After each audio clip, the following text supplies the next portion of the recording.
Ciao a tutti carissimi, benvenuti in questo nuovo video. Ecco a voi la seconda parte della mia guida sulle punte. Nella prima puntata, che vi invito ad andare a vedere se mai ve la foste persa, vi ho spiegato come barcamenarvi tra le decine di marche e di modelli esistenti per scegliere le scarpe più adatte a voi. Oggi invece vedremo come cucirle. Direi che non serve a niente andare avanti con l'introduzione per altri 300 anni come faccio di solito, perciò partiamo. Per prima cosa parliamo degli elastici. Quelli che vi consiglio di usare sono questi, trasparenti, e non quelli bianchi più spessi. Infatti da lontano sopra i colon non si vedono assolutamente. Li posiziono in modo che facciano il giro della caviglia e con le estremità che si raggiungono dietro al tallone, leggermente sovrapposte una con l'altra. In effetti la funzione principale degli elastici è di evitare che le scarpe scappino via dal piede e cuciti in questo modo non falliscono mai. Ho visto alcune colleghe ballerine distanziare leggermente le estremità, ma secondo me così diventano già un po' meno efficaci. Una volta infilata la caviglia nell'anello, l'elastico deve essere piuttosto teso, se no non serve a niente, ma neanche troppo stretto o il piede vi diventerà viola. Aggiustate la lunghezza dell'elastico prima di tagliarlo e una volta che avete trovato quella giusta, tagliatene un pezzo da usare solo come modello per le volte successive. Io faccio lo stesso anche per i lacci e così guadagno un sacco di tempo perché non devo rifare la prova ogni volta. Inizio dalla prima estremità. La posiziono all'esterno, tanto come vi dicevo, da lontano questi elastici si vedono appena e vi eviterete un sacco di vesciche ai talloni. Fidatevi di me, so di cosa parlo. Con un filo doppiato cucio un quadratino.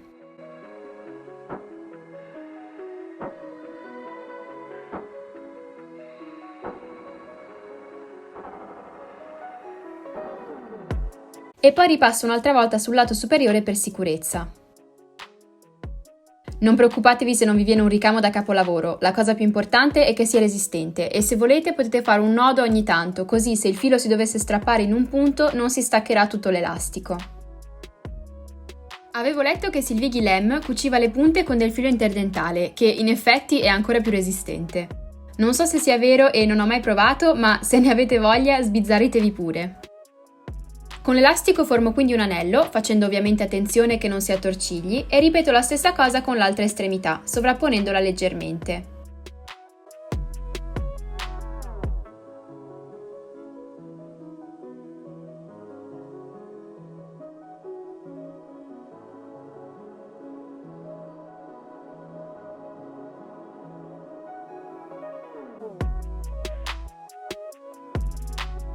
E stessa cosa con l'altro piede. Un piccolo trucco, soprattutto per i professionisti. Se siete molto di fretta e avete assolutamente bisogno di avere un paio di punte pronte in poco tempo, potete cucire gli elastici incrociati come fareste per le mezze punte. Ecco, non è il massimo dell'estetica, ma come si dice spesso, a mali estremi, estremi rimedi. Ok, arriviamo quindi ai lacci e ne esistono di vari tipi. Per prima cosa ci sono questi sintetici, che probabilmente sono quelli che si trovano più facilmente e io prima di arrivare in Francia erano gli unici che conoscevo.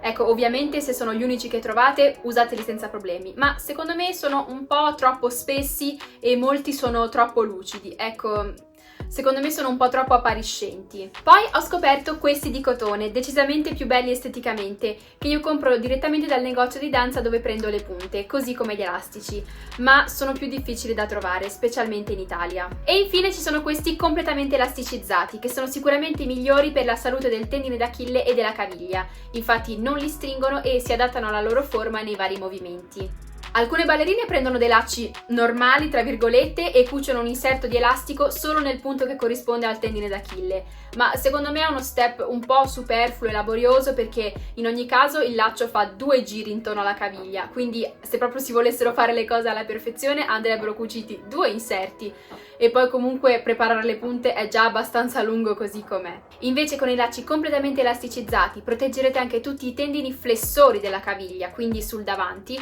e risparmierete un sacco di tempo. Per azzeccare il punto in cui cucire i lacci, basta piegare il tessuto del tallone verso l'interno e segnare il punto in cui si forma la piega sui lati. I lacci vanno cuciti appena oltre questo segno, verso la mascherina. Se siete molto giovani, avete i piedi estremamente cavi e le caviglie ancora non fortissime, potete cucire i lacci ancora un po' più su, dove c'è questa cucitura, in corrispondenza con l'arco plantare, per aiutarvi a sostenerlo, ma non esagerate. Mi piace piegare il laccio all'estremità e cucirlo così sdoppiato per aumentarne la tenuta. E anche qui faccio un rettangolino e ripasso sul lato superiore.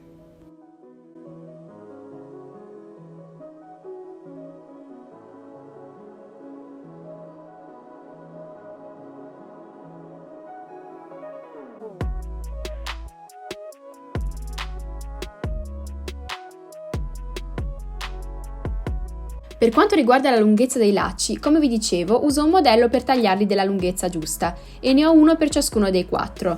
Destra interno, destra esterno, sinistra interno e sinistra esterno. Infatti, come ben sapete, una volta fatto il nodo, va nascosto sotto ai lacci e io lo faccio all'esterno della caviglia perché la danza, essendo en dehors, se mai dovesse uscire si vedrebbe meno. Perciò logicamente i lacci cuciti all'esterno fanno 2 giri interi e sono più lunghi, mentre quelli interni ne fanno solo 1,5. In più, come ho già detto molte, probabilmente troppe volte nel video precedente, abbiamo i piedi e le caviglie leggermente diversi tra di loro, perciò per i 4 lacci modello vale la stessa cosa. E arriviamo quindi all'ultimo step, il ricamo della piattaforma, che è anche uno dei migliori metodi per far durare le punte più a lungo, ma di questo ne parleremo in un prossimo video. In pratica il concetto è di ripassare, tra virgolette, tutto il perimetro della piattaforma della scarpa con 2 giri di ricamo, fatti con un filo di cotone abbastanza spesso, e ciò permette di rendere la piattaforma leggermente più larga, quindi di aumentarne la stabilità, ma anche di scivolare meno sugli spigoli. È uno step assolutamente facoltativo, anche perché è piuttosto lungo e bisogna prenderci la mano. Vi confesso infatti che a me lo fa mia mamma, che è molto più brava di me. Grazie mamma, ti amo. In più, se iniziate a farlo, poi è un po' difficile farne a meno, perché ci si sente davvero molto meglio nelle scarpe, perciò magari provate una volta e poi valutate. Si inizia tagliando via con una forbicina il tessuto di raso sulla piattaforma fino al limite con la suola dietro, così limitiamo anche il rischio di scivolare.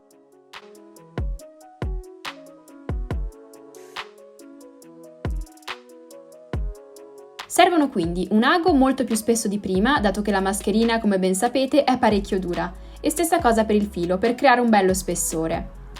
Poi, per aiutarsi, una pinza e un ditale. Una tecnica consiste nel fare delle semplici cuciture ad anello, tutte vicine tra di loro, lungo il perimetro della piattaforma. Oppure, quello che fa mia mamma, che è meno lungo e anche più efficace, è una sorta di punto occhiello o punto festone, scusate la mia ignoranza in materia di cucito.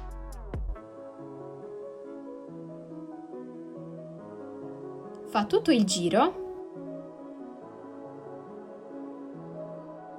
e poi lo ripete un'altra volta, infilando l'ago praticamente negli stessi buchini che aveva creato prima. Non è per niente facile e ci vuole un po' di forza, infatti come vi dicevo mia mamma usa anche un ditale e una pinza, ma se volete sentirvi più sicure e stabili sulle punte vi consiglio vivamente di provare.